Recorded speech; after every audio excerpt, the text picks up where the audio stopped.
You didn't decide to click this video. It feels like you did. But that feeling came after the decision was already made. That should bother you, because if you're honest, you don't actually see your decisions forming. You only notice them once they're already there. Like reading a sentence after it's already been written. Think about the last time you were completely sure you were right. Not just confident. Not just leaning one way. Certain. Maybe it was an argument. Maybe a belief you defended without hesitation. Maybe a decision you explained so clearly, it felt undeniable. At that moment, everything aligned. Your thoughts made sense. Your reasons felt solid. Your perspective felt true. But later, something shifted. A small crack. A quiet doubt. A feeling you couldn't fully explain. And suddenly, that same logical decision didn't feel so stable anymore. So what changed? The facts didn't change. The situation didn't change. Only you did. Or more precisely, your awareness caught up to something that had already been happening. Here's the illusion most people never question. You believe you think your way into decisions. But in reality, you arrive at decisions. And then think your way backward. The conclusion comes first. The explanation comes later. And the explanation is convincing. So convincing. You don't even realize it's being constructed in real time. There's a well-known experiment in neuroscience. Participants were asked to press a button whenever they felt like it. No planning, no pattern, just a spontaneous decision. At the same time, their brain activity was being monitored. What researchers found was unsettling. The brain showed signs of initiating the action before the person became aware of their decision, not milliseconds after. Before. Which means by the time someone said, "I chose to press the button," the process had already begun. Your awareness is not leading, it's following. Wait, that reaction you just had? That slight resistance, curiosity, or disbelief? Did you choose it? Or did it appear and you noticed it afterward? This is where it gets uncomfortable, because if thoughts appear and decisions begin before awareness, then what exactly are you doing? Let's make it real. You're scrolling through your phone, hundreds of options, endless content. You stop on something. Why? You might say, it looked interesting. But what made it interesting? Did you consciously analyze color contrast? Facial expressions? Word choice? Timing? Or did something just pull you in? Instantly, that pull wasn't a decision. It was a reaction. Your brain is extremely good at hiding that from you, because right after that reaction, it gives you a reason. A logical explanation that makes it feel like you were in control the whole time. You feel something, then you call it logic. You react emotionally, then you label it reasoning. You choose quickly, and you justify slowly. And the more intelligent you are, the better you become at justifying. It's not deciding, justifying. This is why smart people aren't immune to bias. They're just better at defending it. Your brain isn't designed to seek truth first. It's designed to maintain coherence, consistency, stability. So once a thought appears, once a direction is chosen, your mind starts working quietly in the background, collecting evidence, supporting it, protecting it, even if it's wrong. That's why you can feel certain and still be mistaken, because certainty isn't proof of accuracy.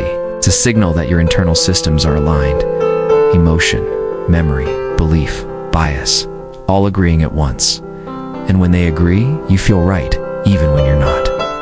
Two people can look at the exact same situation and walk away with completely different conclusions. Not because one is irrational, but because both are guided by processes they don't fully see. A thought appears. You recognize it. You accept it. And then you protect it, as if it was yours all along. Pause right now. Think about one belief you strongly hold, something you rarely question. Where did it come from? Not the explanation.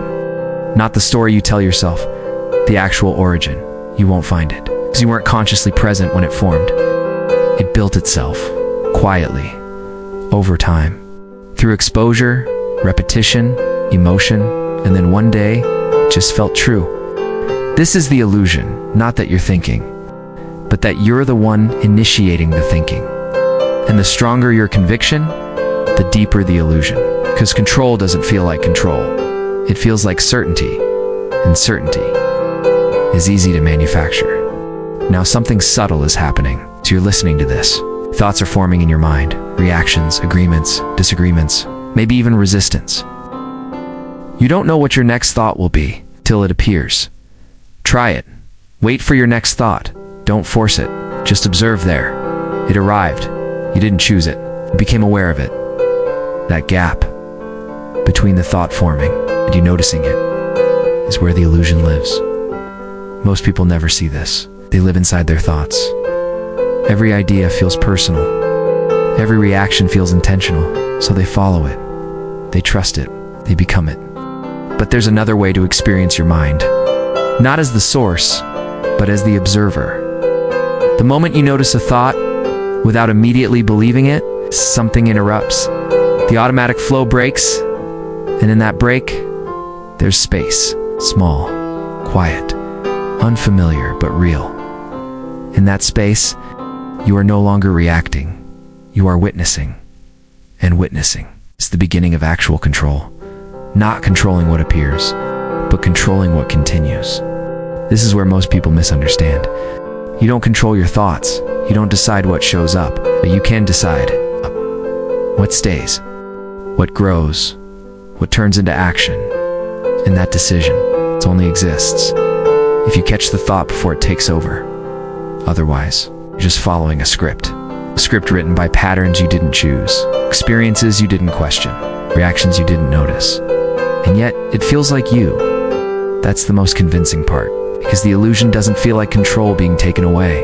It feels like control being present, which is why it's so hard to see. But once you do see it, even briefly, something changes. The same thoughts still appear. The same impulses still show up, but they don't move you the same way. Because now, well, there's a pause. A fraction of a second where you can step in. It's not to stop the thought, but to question it. Is this actually true? Is this reaction necessary? Do I need to follow this?